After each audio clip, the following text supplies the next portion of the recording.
I see a lot of these motivational speakers telling you what you need to do and how you have to go out there and grab life and don't be afraid and go to the mountain. And when you get to that mountain, build another mountain and blah, blah, blah. You got all the answers. You're born with common sense.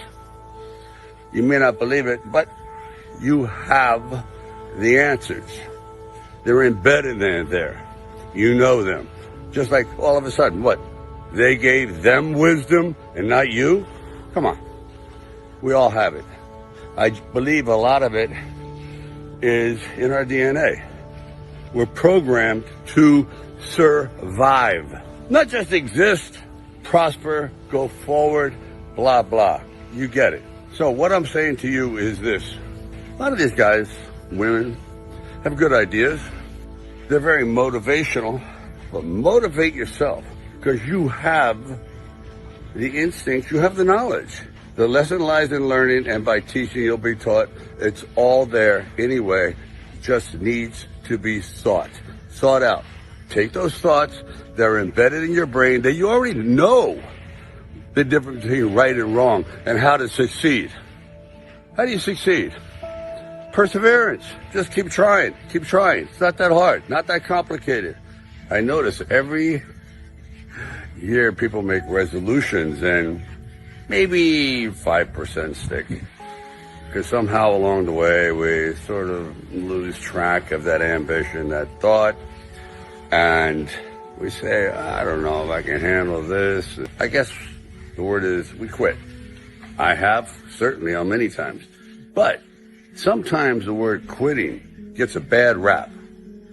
By that I mean, if you're on the wrong path, you're on the wrong trail, you're going after something and it's just not working, period. It's just not flowing naturally.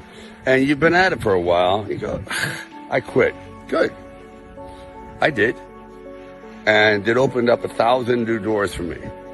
So sometimes quitting is necessary to find your proper place in the world. By that I mean, in the early 70s, I went to New York with great ambition. Didn't know a person, like 8-9 million people, and me, not one person. And I went there to be an actor. And let me just tell you, that was a bomb out. Man, did I crater. It was not pretty. So rather than completely go back and maybe drive a forklift somewhere, I went and said, okay, I really do love the film business. I love stories. I love telling stories. I'm not that good at it. At least I had never proven myself. And I started to write. And I would go into movie theaters with a really cheesy tape recorder. I record the dialogue. I think the first film I did was Easy Rider. And then I would try to write different dialogue. Kind of a contest. Not that I succeeded, but it's the effort that counts. But slowly but surely, I thought, wow, each screenplay is getting better. The first 5, you wouldn't line your bird cage with it. Nope. You wouldn't train your puppy on it. Nope. But around the 5th and 6th one, I went, not bad. And if I had never done that, I wouldn't be talking to you today, because I had to go out and write my way into my future. No one was giving it to me. I wasn't one of those lucky guys that, oh, you're at the right place at the right time. You're just exactly what we're looking for. When just the opposite was true. They say, you're not what we're looking for. You slur, you're this, you're that, you're kind of a type, you're thuggish, whatever term they used. And some of it was pretty damn brutal. Today I look back on it with humor, but at the time it hurts because words hurt. Words are verbal bullets, and they can shred you. But I just turned a deaf ear to it because I had no other recourse. I was going to be something in this business.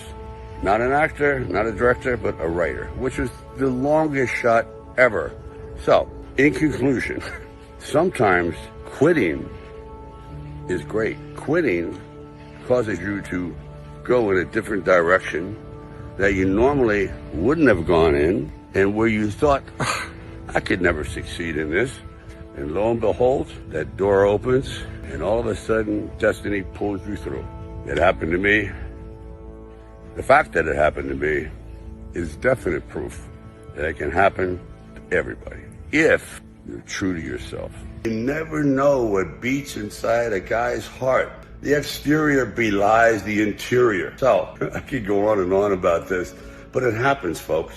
It happened to me. It's happened to thousands of people before me. Everyone's a friggin' underdog. Even the guys that are billionaires. They started out as underdogs. No one gave it to them. Someone in the family, perhaps, had to earn it and pass it on. But that first one, the guy that went into the unknown, unprepared, but prepared mentally, but perhaps unprepared for what was going to come at him from so many different directions. And when I say that come at him, I mean those obstacles that wanted to defeat him, including his own fear, and they were overcome. So, as Rocky would say, it ain't over till it's over. I was thinking the other day that even though we're on dry land, or so it appears, in reality, life is almost like living on water, which is a very, very strong force. And all water has a current. And that current will take you out to the ocean, where eventually you just get swallowed up by the sheer magnitude of everything. And once you're out there, you can't swim back. It just takes you where it wants to go, not where you want to go. And swimming against the current is really a metaphor for life. You just have to struggle. It's a struggle to achieve one's goals, which is really difficult. It's hard. People tend to minimize, diminish the struggle that is getting by in life. Quite often it's just easy to go with the current, but to be an individual, to feel as though you did your best in the game of life, you got to swim against the current. Boy, it's fatiguing.